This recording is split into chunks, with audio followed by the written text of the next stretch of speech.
Welcome to Carolina Sculpture Studio. My name is Clint Button, and I'm a granite sculptor. And welcome to video number 115 of the Virtual Stone Carving Apprenticeship. All right, I got out some of my moldy money and purchased a few dedicated, nice short nuts and bolts for these calipers. I thought I had some longer ones for bolting together, but I didn't. So I went ahead while I was at the store and got a couple. We're running into a new phase here at the studio. I mentioned a couple videos back problems with having the fan running and the noise it makes and how it may interfere with some of the video shots. Well, it's good to understand you need to appreciate things right now, because that may be as good as it gets. For over 20 years, we've been fortunate to be out in the country and have a pasture full of bulls, beef cattle behind the studio. Well, I think I mentioned that property's been sold, and now instead of growing beef cattle, they're going to grow a bunch of houses. So we've got bulldozers and dump trucks with tires that are 15 feet tall and lots of noise and lots of beeping and backing up alarms and everything. So if that stuff comes up during video, I can't go back and uncut stone. You're just going to have to work around it, just like me. Okay, no sugarcoating. I'm not in a university in a pretty studio classroom that's all set aside and we don't let anybody talk in the background. No, you've been hearing the dogs out back and the kids next door playing and lawn mowing. Same thing. This is going to be just what it is. So we're not living out in the country anymore. But I wanted to mention a couple things going forward, and this is related to. I've said we can use this process with the compasses to reverse a job, and that's something that Giuliano says, you know, he'd heard about it, but he'd never seen it done. Well, Andy caught one like that. He did the twins, and we did a job, and I'm pretty sure that we did it, came into Celestial as a recut, because we had a number of projects where sculptors had taken on projects, carvers and sculptors had taken on projects, and they had the customer either had chosen them because they were cheaper than what Gary quoted them, or because they didn't know about us and somebody sold them a bill of goods and they said, oh yeah, I can cut that, no problem, no big deal, whatever. And I'm pretty sure that the twins were one of those projects. And what Andy did was he had a scale model that, like I said, it was one that was in inventory. We took one that we already have. I don't believe we made a special model for that one. And after the original carver company, whoever they were, couldn't do it, you know, because they found out it's a lot harder than you think to carve two things that are a match. This was to have a figure that stood one on each side of this really big die. And it was a full round, the twins were 5 feet tall, I think. I think the figures were 5 foot, so it was like 5'6" with the plinth, 5'4" with the plinth. And they each had a wreath, and each had a hand up to their mouth, to sort of like this. But they were mirror image. And so what Andy did was he pointed one up from the scale model and got all that done. And then before he took the points off of it, because he had all these points that he shot marked, he took the compasses and he just copied it. But he reversed the measurements. And what that does is that reversed the job. And it's, you really got to pay attention. You know, he didn't have to swing the compasses on the triangle at all during that process. All he had to do was capture a measurement and then reverse the measurement. And so, but one of the reasons I want to tell you, and see it's getting loud now, I don't know if y'all can hear that. One of the reasons I wanted to talk about this going forward is that this is one thing that's good to understand to sort of proof your work while you're going. Because when you have a point, and as this proceeds, you'll understand. It's really hard if I've got this whole side where we're cutting this first big point. I can't just reverse that to the other side without digging a great big hole. It's pretty obvious. But when you're near a center line, when you're swinging compasses and you've got radii that are identical or very close to identical, they cross, and remember how I showed you, and then they cross again? Okay, they can cross in the wrong place. That's what that third compass really helps. That's why it really helps. And that's why it's better when you can to swing one from the top, one from the bottom, and one from the side, because it'll pull it over and it'll help locate it so you're not on the wrong intersection. You're not on the left intersection versus the right intersection, or you're not on the top one versus the bottom one. You're at the intersection that you're supposed to be at. So let me move the camera here just a little bit and see if I can show you really quick. But this is all trying to understand as we're going forward. You've got to have an idea. That's why I think those circles, showing you those plexiglass circles, I hope makes you think of how things interact and where they meet and how they should meet.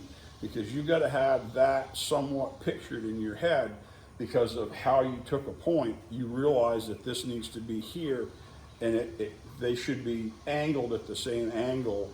You know, if they're coming at each other and it's a very obtuse angle. But if it's a straight or if it's the other way, that doesn't make sense. You got to be able to stop and figure it out before you cut the wrong thing in the wrong place. So let me move these over just a little bit and see if I can help you understand. This would probably work better if she was standing up, but in this horizontal aspect that we have to frame in terms of the composition for these videos to fit on the YouTube and your camera and whatever, this is probably just as visible as everything else. Okay, so I want to use this example of her knee because we've got a center line right here. I'm going to lay this on just so y'all can see where the center line is, and that's just the approximate center line. Okay, so if I take a caliper, you get her measurement. Take another caliper and I go to the opposite side and get that measurement, okay? Then I go to the top and I grab that dimension. This one swings like this, okay? And then these two swing respectively here and here. Now, if I take and reverse this one, these two, okay? I've just traded left for right. What that's going to do is that's going to make this come together, and they're going to meet roughly over here, which is exactly that far on the other side of the center line. Okay, do you understand? Because we just changed those radii. So by doing that, we shifted it to the other side. Now, we didn't change the position or the relationship of that point to the center. It'll still be just as far from the top and the center as it was when it meets over here. It's just on this side. It's in a different place on those where those circles meet, where those radii meet or interact, where those spheres interact. Okay. So by doing that, we can shoot the knee point over here, and we have reversed that point. Okay, and I don't have a big statue to demonstrate this on, carve the whole thing. It's enough work to have one job to be able to, opportunity to have to demonstrate this whole thing. But if we were going to reverse this job And we could take this and swing it on the triangle and enlarge it the way we want. And I'm thinking I may even draw a different triangle, because I'm thinking another one may be a little more advantageous. It may be a little bit faster. Only make one swipe instead of two. But by reversing these dimensions, whether it's whatever scale it's in, if we're doing 1-to-1, if we're doing, you know, an enlargement, you know, or even a reduction, you can reverse your left and right and carve it opposite, carve a mirror image. And it isn't complicated, but you just have to keep it straight, okay? But the reason I bring this up is that when you're working,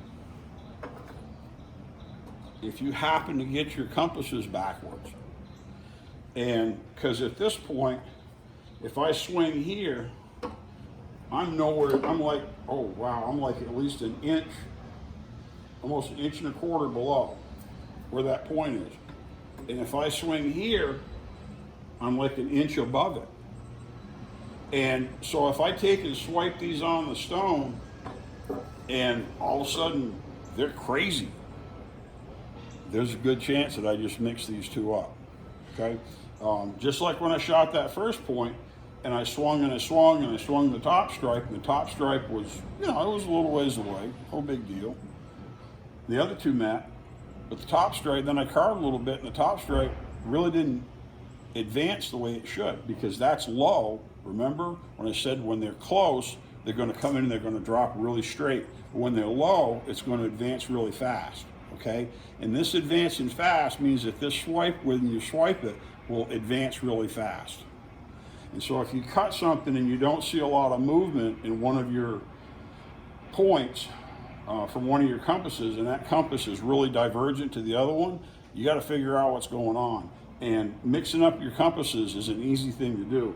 Using these, because they look the same, you know, they're not like the ones that I've got that are, you know, I've got 3 different styles, and it's really easy to keep track of. If you start swinging and for some reason they're way off, like I said, this one was 1 inch below and this was 1 inch above where I should be, you know, if they're that far apart and I'm not like, I don't have inches of stone to take off, I got to figure out what's going on. So go back and check them. That's why you keep them, so you can proof them.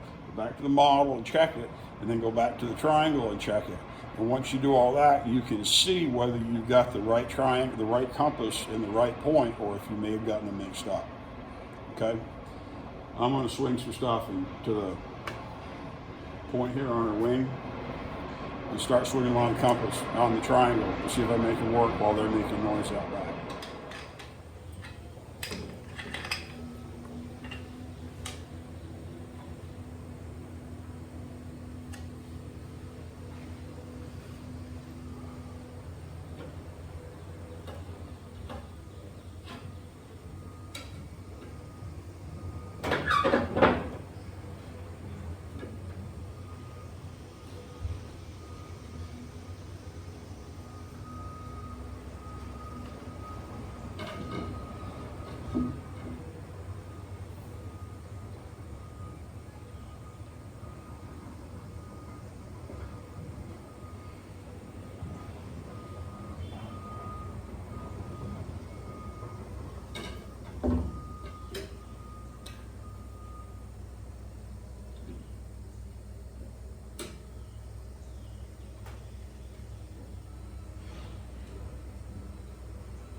Yeah, I've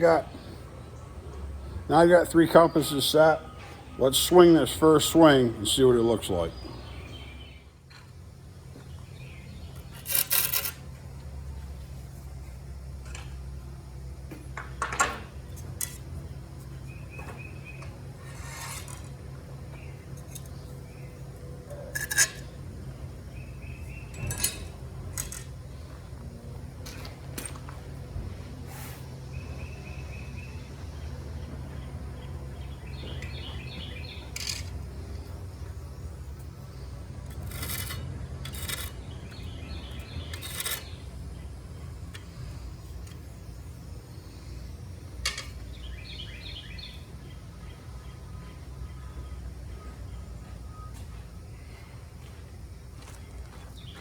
And let's evaluate this really quick. Okay? Our cross is supposed to be about here. Okay? This one won't move as far because it's flat. They're in plane. This one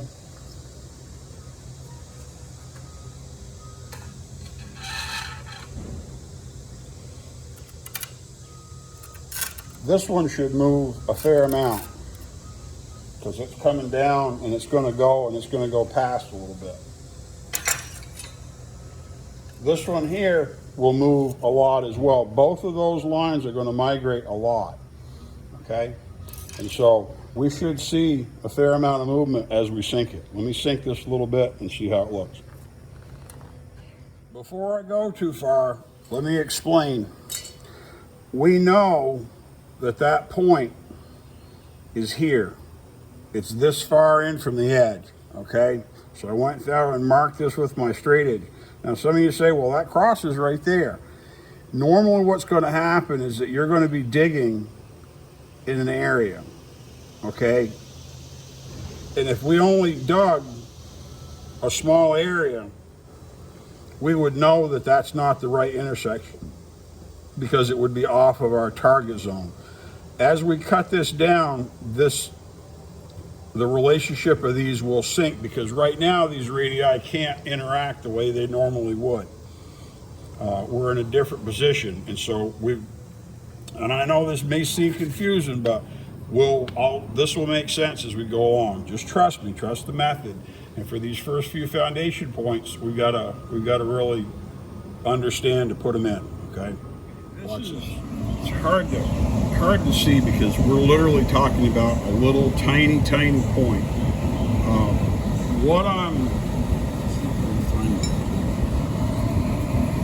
This intersection is imperfect. There's a hole right there. The reason that this looks like this is because we're swinging down. And that means that these long radii are crossing up high, then they've got to go past each other. Remember how those circles overlap? So we're looking at, let's see if I can do this.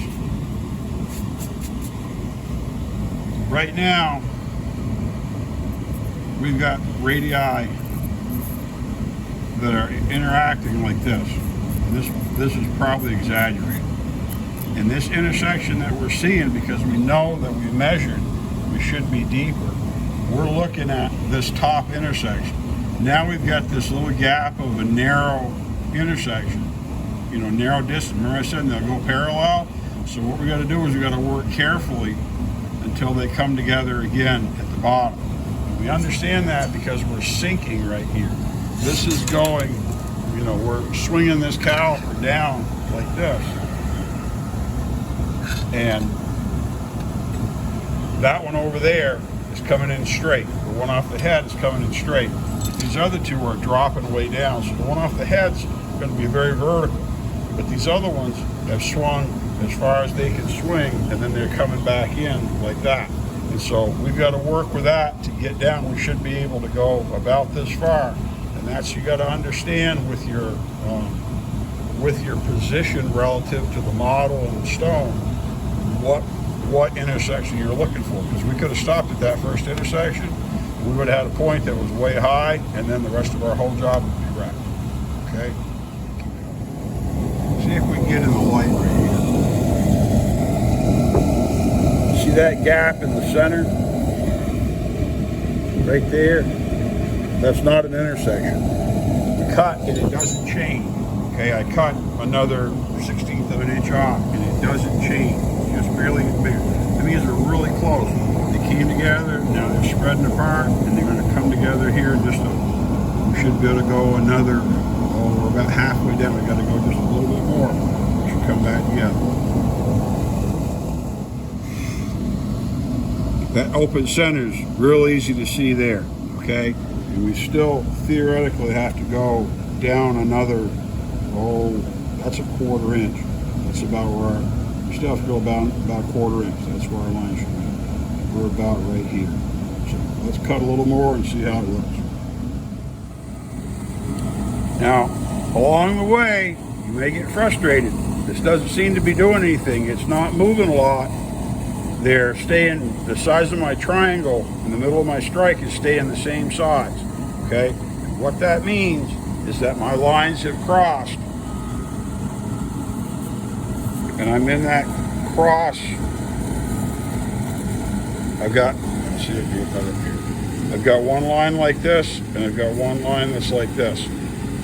They're staying very similar. It's not changing a lot. That means that I'm in the middle, because if I had passed this, if I had passed my intersection, they would be traveling away from each other. They'd be getting wide. So I know that I'm still in the safety zone. So just to be sure, that mainly as an example to y'all, I know I'm still high. I've got that open spot in the middle. See how high I am? I'm still almost a 1/4 inch up. I'm gonna keep digging. And right now, we're in this area, and we're gonna start having it come together, and it'll meet. You understand? Watch this. Okay, can you see that? See, I don't have that big open triangle in the middle anymore. They're coming together. It's also shifting in a little bit, which it needs to. It needs to go in closer to this line. So we're almost there. We'll dig a little bit more. And we're still up just a little bit. And check that out. Get right on it. See that? That piece of gravel even fell right into the perfect intersection.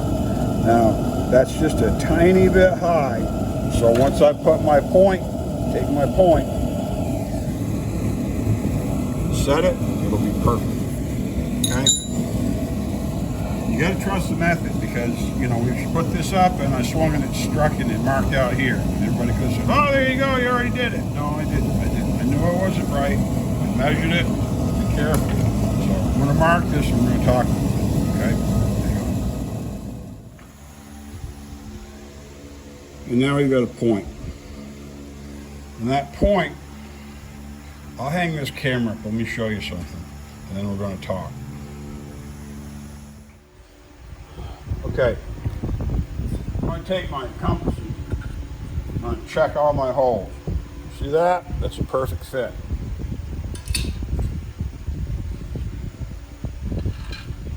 See this one? That's a perfect fit.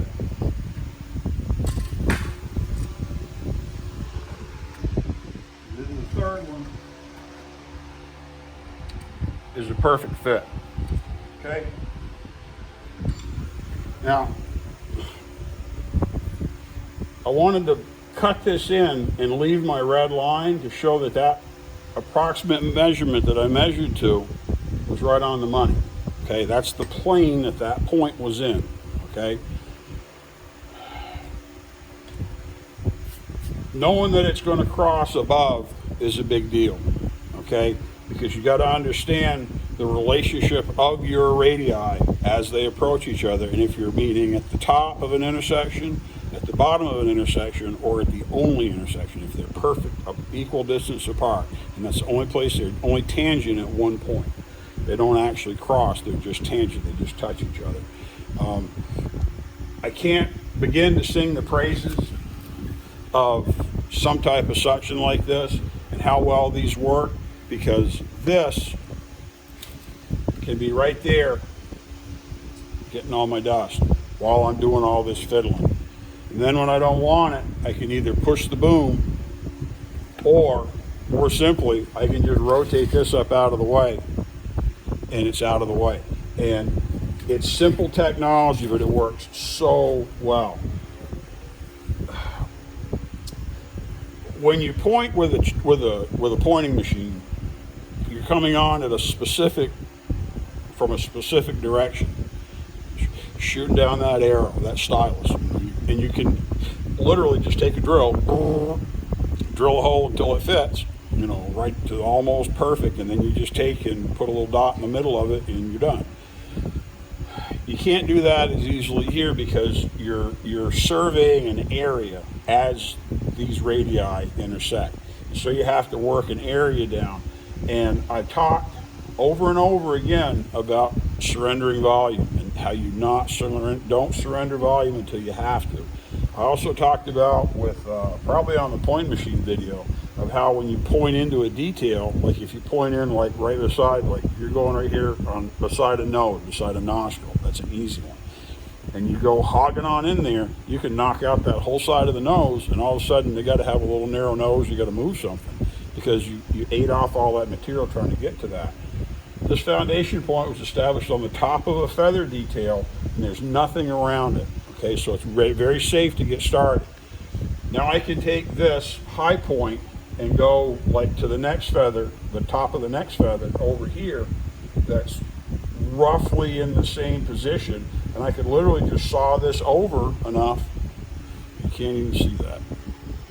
I could work on the next feather up here, and the tip of that feather is about the tip of this, so I could literally just advance this piece right here, saw this over, and then work it down to get to that feather. And then I know there's nothing between there and there on top. I can go straight from that dot, to the next point, and clean it off. I can go straight from here to her elbow, on the high point of her elbow that's we've got marked on the stone approximately where it is here. I've got to go straight in there. I can go straight in there, but it's higher. It's another inch or so higher. And I don't have to measure everything up from the top or down from the face. Now I can start pointing because I've got this point and that point, so I can point up or I can point down, and I got my end points so I can run them in. The whole, no pun intended, the whole point of this process is that you can show somebody how to do it. And if they do it the way you show them and they're shown properly, they don't have to be a college graduate, understanding, geometrical functions and theories. You do what you're told, and that's all you do, and it works, okay? And it's so cool when you can take 3 compasses and they all clip right into that little point, perfect, okay? So let's keep cutting.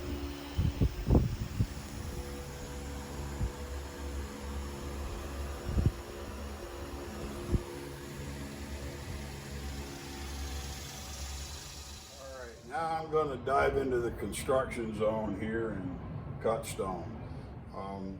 That's pretty much it. I mean, I don't know, there's only so many things to show you in terms of doing it. You talk about the errors, you talk about the method, and you talk about how you do it. And you take your measurements, you swing around the triangle, you enlarge them and then capture the new measurement in the calculated measurement with a new compass, and you apply it to the job.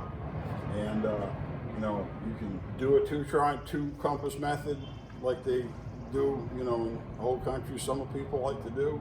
You can do isosceles, you can do right triangle, you can do it on a straight line. There's all these things you can do, but there's a few errors you've got to watch out for, like I talked about. You got to know where you are. If you happen to get things crossed, if they don't read in a certain relationship, you should recognize that pretty quickly. What you'll find is that if you started approximating it 6 inches up, your stuff's going to be all over the place. It's going to be really hard to tell anything. You're not going to know where to go. So once you shoot a few points, your few basic points, you start having an understanding of where she is in the stone. And so we know that this is the tip of her wing. We know that this is the tip of her knee, and that's the relationship. And so her body's going to fall in between there. All that detail we've got, that's how it's going to be. And she, like I said, she's foreshortened a little bit. And so the goal is to make her look voluminous and not flat.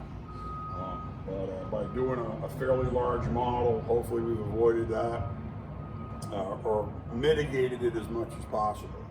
And we'll try to make her vibrant. We get to push her back into the face of the die a little bit because we're going to suggest that she's in a curved alcove.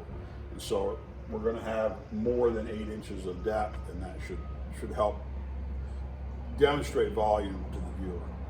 So, but that's where we're going. Love the comments, love the people watching and subscribing and checking it out.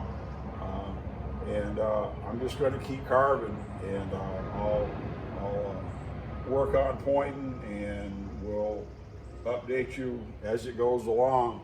But for the next, I've got quite a few weeks of just plain old work, and then we got to rework the clay for the bust and cast that and everything, and I'll probably do that in the air conditioned inside when it's 108 degrees and I don't feel like being in the studio in the late afternoon. So, anyways, my name's Clinton Button. I'm a granite sculptor here at Carolina Sculptor Studio with the Virtual Stone Carving Apprenticeship, showing you all about pointing with compasses and triangles. Thanks for coming in.